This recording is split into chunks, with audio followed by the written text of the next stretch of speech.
नमस्कार दोस्तों। धरती पर जीवन की शुरुआत की कहानी किसी एक दिन या एक घटना की कहानी नहीं है, बल्कि यह अरबों वर्षों तक चली एक बेहद धीमी, जटिल और गहरी प्राकृतिक प्रक्रिया का परिणाम है।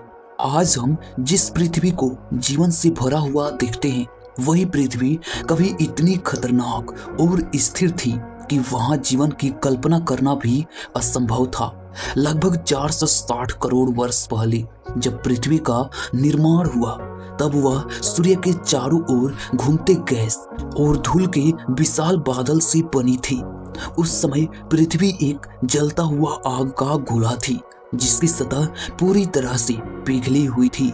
हर तरफ ज्वालामुखी फट रही थी, लावा बह रहा था और अंतरिक्ष से लगातार उल्कापिंड गिर रहे थे।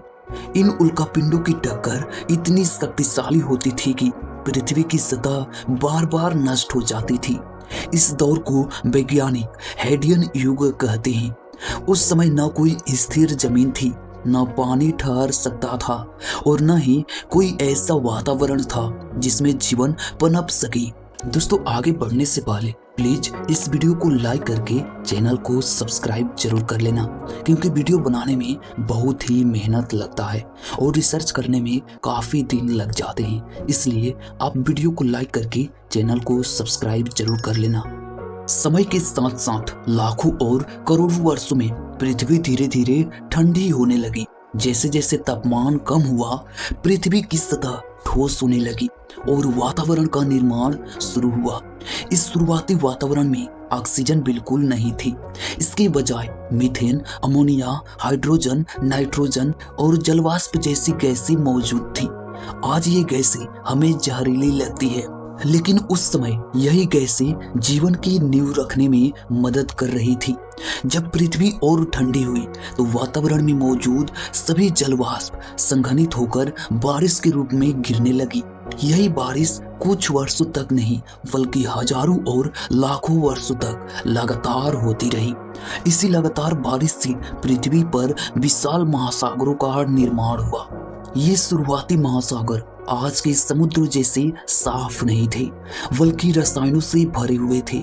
वैज्ञानिक इन्हें प्राइमॉर्डियल सूप कहते हैं, यानी ऐसा आदिम घोल जिसमें जीवन के मूल तत्व मौजूद थे।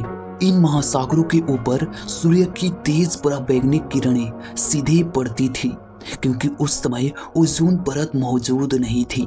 साथ ही आकाश में लगातार बिजली चमकती रहती थी। यही ऊर्जा महासागरों में मौजूद अकार्बनिक पदार्थों को आपस में प्रतिक्रिया करने के लिए मजबूर करती थी। धीरे धीरे इन रासायनिक प्रतिक्रियाओं से अमीनो एसिड, फैटी एसिड, शर्कराएं और न्यूक्लियोटाइड्स जैसे कार्बनिक अणु बनने लगे। यही अणु आगे चलकर जीवन के निर्माण में सबसे महत्वपूर्ण साबित हुए। इस पूरी प्रक्रिया को वैज्ञानिक रासायनिक विकास कहते हैं। इसका अर्थ यह है कि जीवन अचानक प्रकट नहीं हुआ, बल्कि निर्जीव रसायनों से धीरे धीरे विकसित हुआ। यह प्रक्रिया करोड़ों वर्षों तक चली। 1953 में वैज्ञानिक स्टैनली मिलर और हैरोल्ड यूरे ने प्रयोगशाला में यह दिखाया कि यदि प्रारंभिक पृथ्वी जैसे वातावरण में बिजली प्रवाहित की जाए तो अमीनो एसिड जैसे जीवन की आवश्यक अणु अपने आप बन सकते हैं। इस प्रयोग ने यह साबित किया कि जीवन के लिए जरूरी सामग्री प्राकृतिक परिस्थितियों में बन सकती है और इसके लिए किसी चमत्कार की आवश्यकता नहीं है। समय के साथ ये छोटे छोटे कार्बनिक अणु आपस में जुड़ने लगे और उनसे बड़े तथा अधिक जटिल अणु बने। वैज्ञानिकों का मानना है कि जीवन की शुरुआत आरएनए वर्ल्ड से हुई, क्योंकि आरएनए में जानकारी को संग्रहित करने और खुद की प्रतिकृति बनाने की क्षमता होती है। यही क्षमता जीवन की सबसे महत्वपूर्ण विशेषता मानी जाती है। जब अणुओं ने खुद की नकल बनाना शुरू किया, तब प्राकृतिक चयन की प्रक्रिया शुरू हुई, जहां अधिक स्थिर और उपयोगी संरचनाएं बनी रही और कमजोर संरचनाएं धीरे धीरे नष्ट होती चली गई। इन जटिल अणुओं से आगे चलकर प्रोटोसेल जैसी संरचनाएं बनी। इनके चारों ओर एक पतली झिल्ली थी जो अंदर और बाहर के वातावरण को अलग करती थी। यह झिल्ली कोशिका जैसी व्यवस्था तैयार करती थी।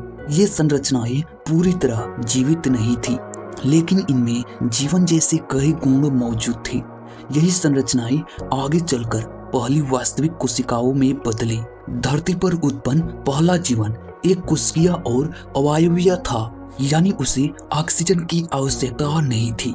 ये जीव समुद्र की गहराइयों और हाइड्रोथर्मल वेट्स के पास रहते थे और रासायनिक ऊर्जा से अपना जीवन चलाते थे। समय के साथ कुछ जीवों ने सूर्य के प्रकाश का उपयोग करके भोजन बनाने की क्षमता विकसित कर ली।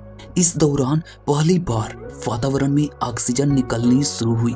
शुरुआत में यह ऑक्सीजन समुद्रों और चट्टानों में मौजूद लोहे के साथ प्रतिक्रिया करके खत्म हो जाती थी, लेकिन करोड़ों वर्षों बाद जब ये भंडार भर गए तब वातावरण में ऑक्सीजन जमा होने लगी। इस बदलाव को वैज्ञानिक महान ऑक्सीकरण घटना कहते हैं। इस घटना ने पृथ्वी के इतिहास को पूरी तरह बदल दिया और जटिल जीवन के विकास का रास्ता खोल दिया। ऑक्सीजन की मौजूदगी ने जीवन को अधिक ऊर्जा प्राप्त करने का अवसर दिया। इससे बहुकोशिकीय जीवन का विकास संभव हुआ। धीरे धीरे समुद्रों में जटिल जीव, मछलियां और अन्य प्रजातियां विकसित हुई। फिर कुछ जीव जमीन पर आए।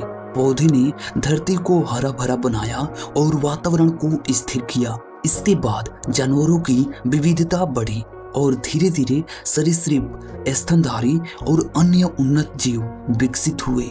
लाखों वर्षों की उत्क्रांति के बाद अंत में इंसान का उदय हुआ।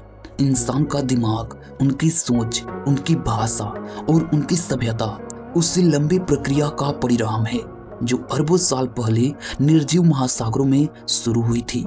आज का मानव सोचा करता है, सवाल पूछता है और अपने अस्तित्व को समझने की कोशिश करता है, लेकिन वह अभी भी उसी प्राकृतिक नियमों का हिस्सा है जिनसे जीवन की शुरुआत हुई थी।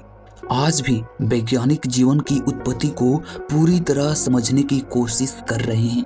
कुछ वैज्ञानिक मानते हैं कि जीवन के बीच अंतरिक्ष से उल्कापिंडों के साथ पृथ्वी पर आए होंगे, जिसे पैनस्पर्मिया सिद्धांत कहा जाता है।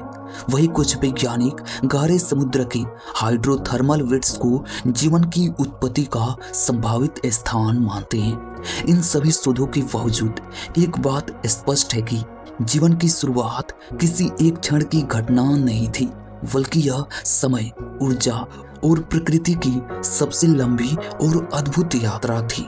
दोस्तों, आपको ये वीडियो कैसी लगी हमें कमेंट करके जरूर बताना और चैनल को अभी तक सब्सक्राइब नहीं किए हैं तो सब्सक्राइब जरूर कर लेना। धन्यवाद।